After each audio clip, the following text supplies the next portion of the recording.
Welcome back to Baithak. This is our second episode. My name is Ariyaan Moktan. Firstly, I would like to thank everyone who gave a very warm reception to the first episode, and I would like to heartily put forward my gratitude. This is something I had been working on for a very long time, and to have that kind of response was really nice, and it really encourages me to move forward. But let's move on to the crux of the episode today, the Gorkha identity. Now, the Gorkha identity, as we mentioned before, is a difficult subject to talk upon. Mainly because we don't really know what the Gorkha identity is, but we've been fighting for it for so long, and it has essentially become a very important topic to speak upon in today's, and not only today's, but in our community itself. So, firstly, I would like to say that firstly, let's think about why is the Gorkha identity important. Now, I believe that the importance of the Gorkha identity lies in its importance in the political sphere.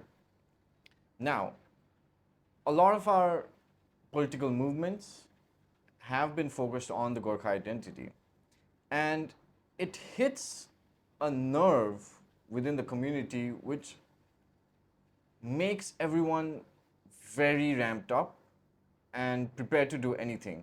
And I believe the reason for that is we've been always lacking identity.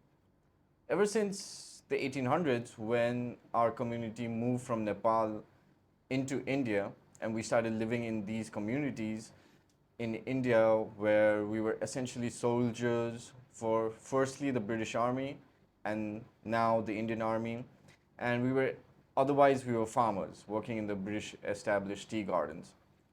So we are always lacking for identity.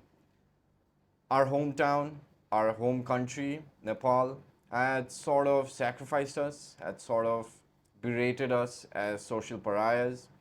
They always felt we had betrayed the home country and left for greener pastures and the greed of money.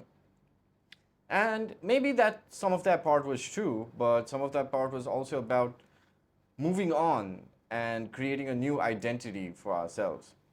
And ever since that time, we've always been thinking about exactly what does it mean to now leave behind your hometown and your home country, establish a new identity in this new country, and still kind of want to hold back to those ties, but essentially create something new. Now, mixed with that, we have the struggles of the Indian community, the Indian Gorkha community being accepted.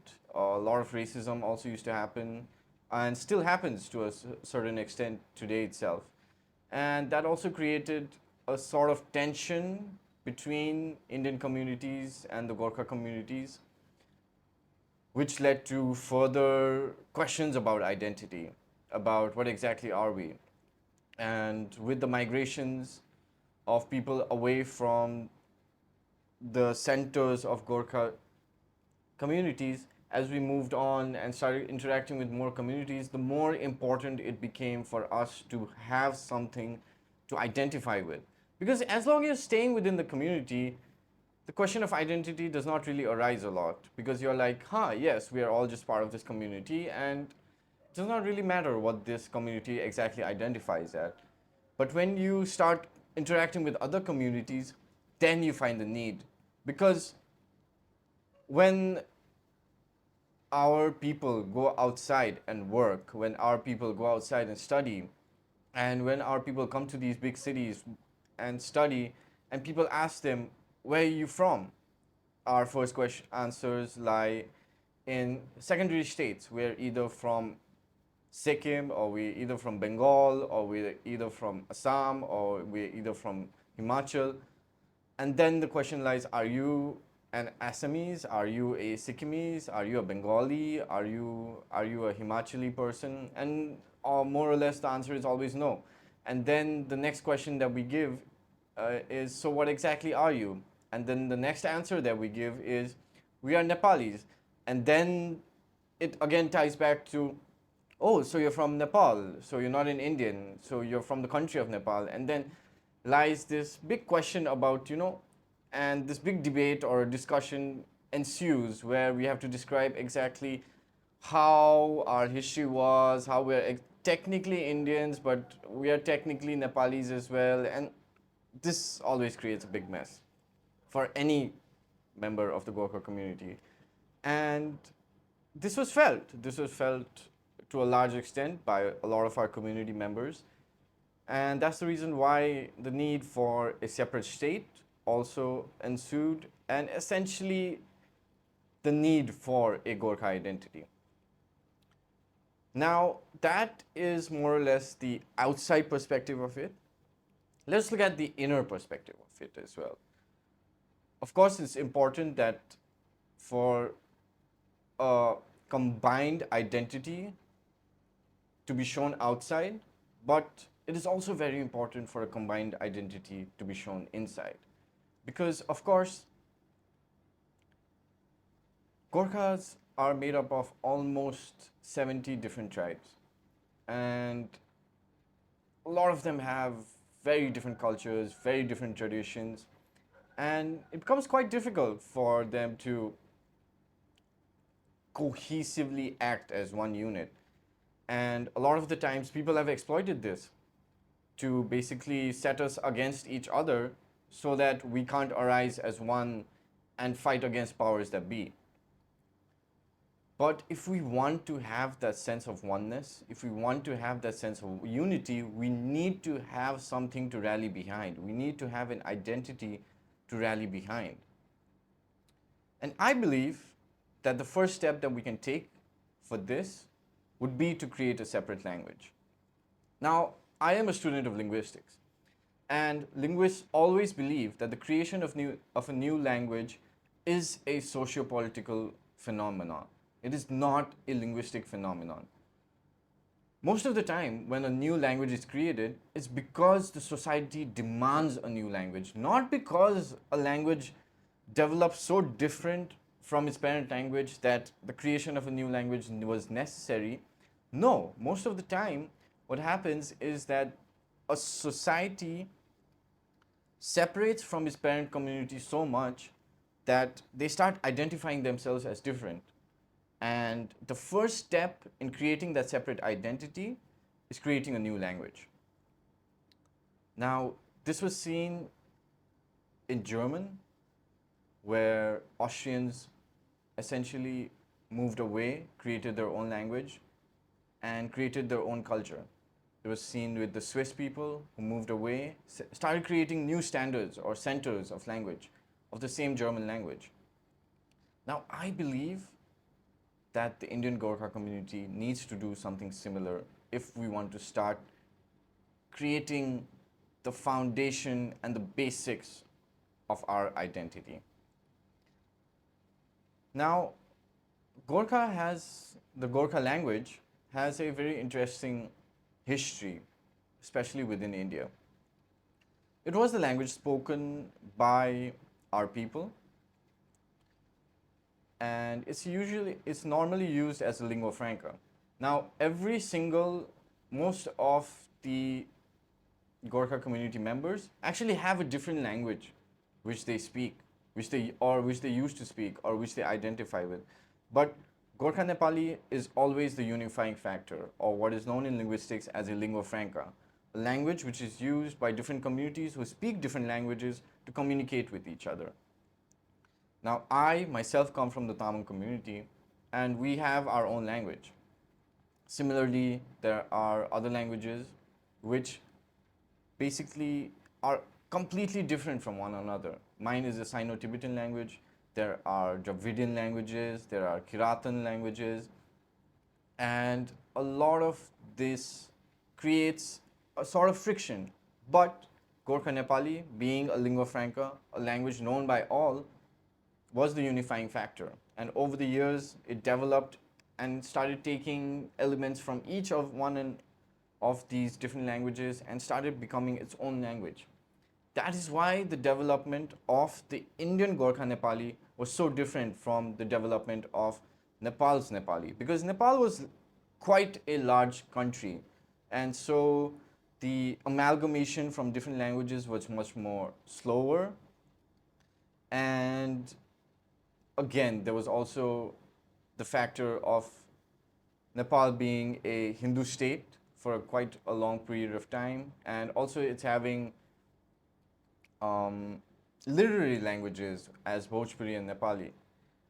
So that created a little bit of a different trajectory in which Nepal's Nepali developed. And Gorkha Nepali being spoken in more tightly knit cosmopolitan communities created a much more melting pot of languages, which created what we now call today Gorkha Nepali. So I believe that factors in and that qualifies for our language to be a separate language and for us to start calling it that.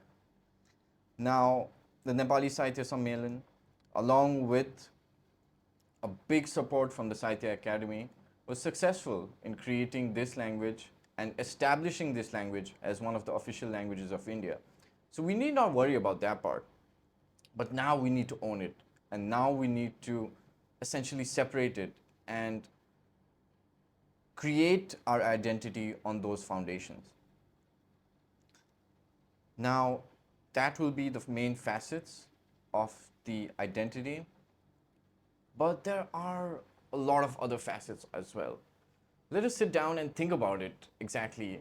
What does it mean to be an Indian Gorkha? I mean, besides being good at drinking and gambling. So, what exactly is the essence of being an Indian Gorkha? When I think about that question, I think the first few factors that come to my mind are extreme bravery. Gorkha soldiers are known as one of the bravest soldiers in the world.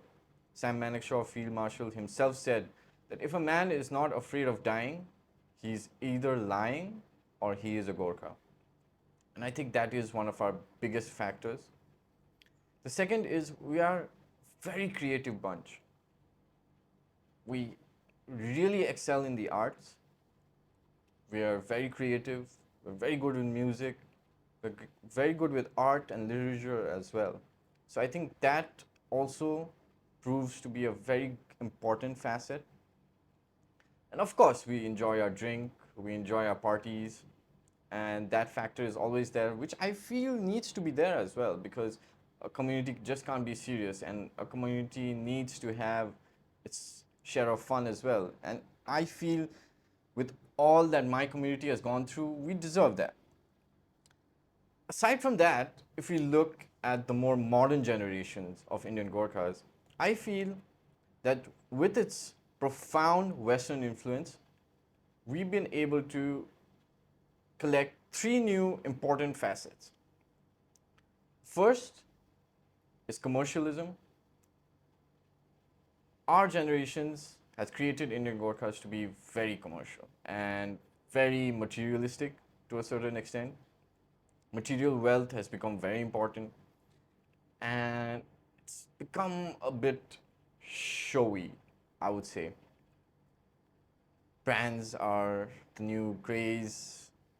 It's become, and of course, it's not always a bad thing. We live in a capitalistic society, and it's very important to learn and adapt with your societies. And I feel our community has been able to do that very well. But at the same time, we can't be sacrificing our culture and sacrificing where we come from just for materialism and just for capitalism. I did write a small article, many of my blog readers may know, about the commercialization of the school space, where celebrating birthdays and even uniforms and the kind of stationery that you use, the kind of pen that you use, the kind of crayons that you're using, the kind of shoes that you're wearing to school, it's been so highly commercialized.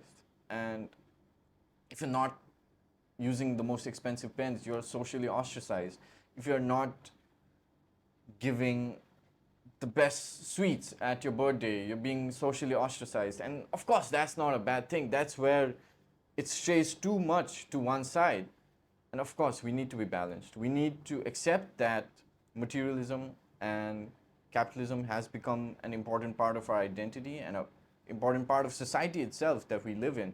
But we can't let it affect us to that degree. And we need to have a sort of control on it and then use it in a healthy way to promote our community and promote its economic well-being. The second part of it and the third part of it are topics that require a lot more time to properly delve into, and that's why I feel like they both of them deserve episodes on their own. But essentially what they are liberalism, the effect of liberalism on the Gorkha identity, and the effect of hip hop on the Gorkha identity. I think these two Western ideologies have had profound effects, both good and bad, of course. I'm not saying they're both evil, I'm not saying they're both very good, but there's pros and cons to both of them, but you cannot overlook their impact on the Gorkha identity.